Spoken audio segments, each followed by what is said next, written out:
Hesse Kassel are one of the most exciting acts coming out of the Chilean indie music scene that is often referred to as Nueva Escena Chilena. Their debut album La Brea was one of the highlights of last year for me. Its nervous post-rock structures, its extended track lengths, its hybrid of talk singing and screaming, it reminded me quite a lot of early Black Country New Road. The aggressive breakdowns, the dissonant guitars also drew comparisons with another Windmill Scene band in Black Midi, but they also had a flair that evoked memories of listening to their compatriots as well, particularly Niños del Cerro, through their use of dreamy guitars and shimmering keys. But when La Brea dropped, some listeners accused them of leaning too heavily on their influences. I even saw one commenter go as far as describing them as Black Chile New Santiago, which I have to admit did make me chuckle a bit. So, on Morir Saltando, I was wondering, have they escaped this comparison to the Windmill Scene, or do they still have a bit of ground to cover before they can be considered distinct to the other Rate Your Music darlings of the last decade or so? The first time I heard this album, it excited me quite a lot. But I have to admit, I was reminded of the first time I heard Black Midi's Schlagenheim. Morir Saltando also has these songs that change and evolve rapidly throughout. They shift from these up-tempo, punk-edged sections that kind of feel like being caught in a tornado of razor blades, into these jazzier, dreamlike moments that are more akin to sort of floating in a sensory deprivation tank. The dissonant, grinding guitar riffs brought me to Swans as the closest comparison point. Coupled with these longer than average running times for most songs on the album, you could be forgiven for thinking that you're going to get something comparable to Michael Gera's band. And like Black Midi on Schlagenheim as well, the 6-piece that is Hesse Kassel rather than a 4-piece in the case of Black Midi, often sounds impressively locked together, even as the whole song kind of feels like it might be about to fall apart underneath them. Much of La Brea, their first album, was already recorded live, but on Morir Saltando, they kind of take that collective approach to new heights, with most of the album having all members playing simultaneously rather than recording separately. But while the sort of transitions between moments on Schlagenheim were often kind of disconcerting, the Chilean outfit favour these sort of steady transitions to bridge the gap between the heavier material and the more reserved, jazzy piano and guitar sections. And although Swans kind of create an intense atmosphere through these sort of repetitions that morph over the course of 10 minutes or more, Hesse Kassel package their ideas into these sort of movements, I would say. There's only one song on Morir Saltando that breaches the 10-minute mark, and they kind of give each idea enough space to breathe, but then they kind of swiftly move on to the next one. The sheer physicality of some of the songs on this album, like Porna Miseria and Sancho Plagio, is immense. And while they couldn't be further apart in terms of structure, the nearly 15-minute long opener and the 4-minute penultimate track share quite a lot of their DNA. The drums hit like a sledgehammer, but they still kind of retain enough groove to make you want to get out of your seat and dance as well. For me, the opening track, Porna Miseria, is undoubtedly the highlight of the record. The title takes its name from the concept of turning poverty, marginalization into something that is kind of supposed to be gawked at, I suppose. Think like Squid Game or something like that. And it's clear that frontman Renato Olivares is clearly quite disgusted at this. He has, a quarter of an hour of ever-evolving kind of violent existential questioning, and then there are these sort of calmer piano-driven sections, with the occasional moment where Renato Olivares just feels like he has no choice but to let out a blood-curdling scream of frustration.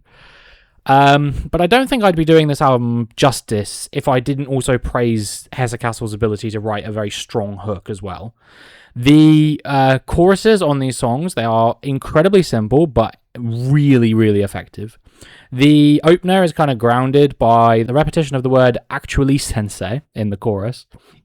And even though my translations of these lyrics, they're not going to be perfect, there's no English translation online as far as I can find, it's quite clear that there is this sort of sense of disillusionment and discomfort that is almost kind of reassuring in a way, despite the tone of the song. But my favorite example of their hook writing is on the second track, No Me Puedo Relajar, which the chorus is just them repeating the track title like a slogan, but there are these sort of rhythmic disruptions in it that prevent it from becoming mechanical. And even in this sort of storm of noisy guitar and these earth-shattering drums, this simplicity kind of allows the core emotion of the song once again to cut through the density of the music. And while their use of refrains is kind of reminiscent of other bands in the scene, like maybe Candelabro or Asu Menor, the musical context within which that kind of sets them apart from other peers in that scene. The sort of heavy nature of this album is definitely the attention-grabbing part of it, but the more I listened to this album, the more I was drawn to the sort of calmer, jazzier moments on the album. Such as on the fourth track, Mariposa, for example, which, as far as I can tell, is meant to be a song of the kind of critiquing Chilean sort of national identity and memory. And, whilst I can't speak from a Chilean perspective, it is kind of something that you can still sort of relate to, I suppose, no matter where you're from. And this sort of, I suppose, frustrated and kind of questioning nature of the lyrics, it's more than just Renato Oliveras on this album as well. There are other vocalists, Lucio Cosignani and Joaquin Gonzalez as well on the album. They're on some of the vocals as well. Luca delivers an absolutely gorgeous verse on Mariposa, and on the chorus of El Reflejo as well. He kind of delivers this really sort of interesting meditation on seeing your own reflection in the kind of harm that you've caused to somebody else. I think the only song on the album that didn't get me 100% on board was the closer, Tulpa. And I do like this song. I kind of like the sort of jazzier side of it. There's this really lovely vocal refrain, and the gentle sort of piano, swirling guitar. The only problem I have with it is that I don't know if it works as the closer. I love the sort of guitar and organ moment that ends the last few minutes of this album, but I don't know if this was the note to leave it on, an album that focuses on these concepts like death and disillusionment and legacy and all these kind of things. Rather than making a big grand statement, it kind of just seems to fade away. And I did see some people online praising this decision to avoid a sort of explosive finish, but for me, I think this is the one thing that Hesse Kassel haven't quite figured out yet, is how to conclude their album. I wasn't particularly big on the song Yo La Tengo either, on La Brea as a closer. Again, I like the song, but it kind of seemed to, again, it was the album sort of evaporating rather than stamping itself in the memory, I suppose. But nonetheless, I still think that Morir Saltando is more cohesive than La Brea. The debut album, it was impressive sonically, but it definitely wore its influences on its sleeve quite a lot more than on this album. I think it's much easier to point towards Morir Saltando as something that is distinctly Hesse Kassel, not only from a musical perspective, but also thematically as well. I really like the decision to have other band members taking on vocal roles as well. Kind of feels like there's more sort of holistic approach. Kind of makes it clear that Hesse Kassel's more than just Renato Olivares and friends. The instruments such as saxophone and the flute as well kind of help each arrangement match its intended mood, whether that be angry or somber. And even on tracks like the lead single Sancho Plagio as well, even a bit whimsical at times as well. Their ability to transition seamlessly between those different tones is one of the reasons why I think this album works without ever feeling fatiguing. The changes in the song kind of remain surprising without ever feeling arbitrary, and at a very reasonable 45-minute length. It doesn't overstay its welcome either. There's no moment on the album where I'm kind of just waiting for the next exciting thing to happen. I'm always kind of happy to be in the present moment of the album, I suppose. So, going back to the title of this video, is Morir Saltando just an imitation? Well, don't get me wrong, the influences are certainly still audible.